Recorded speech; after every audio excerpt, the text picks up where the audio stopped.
àdúgbò tuntun ti dé o. ọkà ń dáná èrè ń fọwọ́ wọn lákèéké ọlọṣẹ́gi wá ọlẹ́rù ń bà wọ́n. irú kíní bọ̀ lókè ìtílé ọgbà. àrùn o. kí làwọn ọmọ ọlọ́mọ ṣe fún ọ kí ni gbogbo ìlú ṣe fún ọ.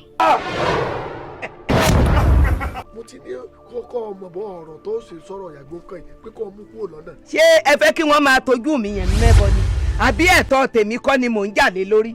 sọ́ọ́rì lálóhùn pé ìmọ̀ràn tí mo fẹ́ fún ọ rẹ̀ mọ̀lámọ̀ ojú mi lọ lóòótọ́ àmọ́ kì í ṣe pé wọ́n fi ń gbowó ń bì kan.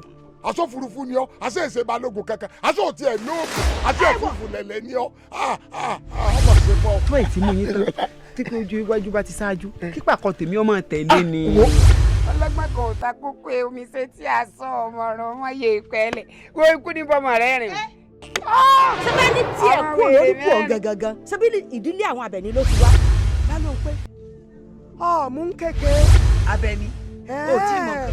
ọ́fíìsì oko tá a sọ mọ́ pẹ̀lọ́pẹ́ sọmọ ni ọ̀dà padà sí mi àbí ọ̀rì mi wò bí ìran. ìjà yìí lórí ti òkun.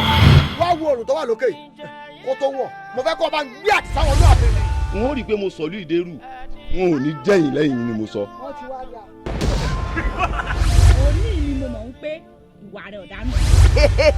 wo Àbẹ̀ní má tẹ̀ n ò tẹ́ Àbẹ̀ní má tẹ̀. ìwọ ni ọmọ fàtẹ́tẹ́ dì lálóhùn pé àti bá a ti fi sílẹ̀ rí jà kọ̀.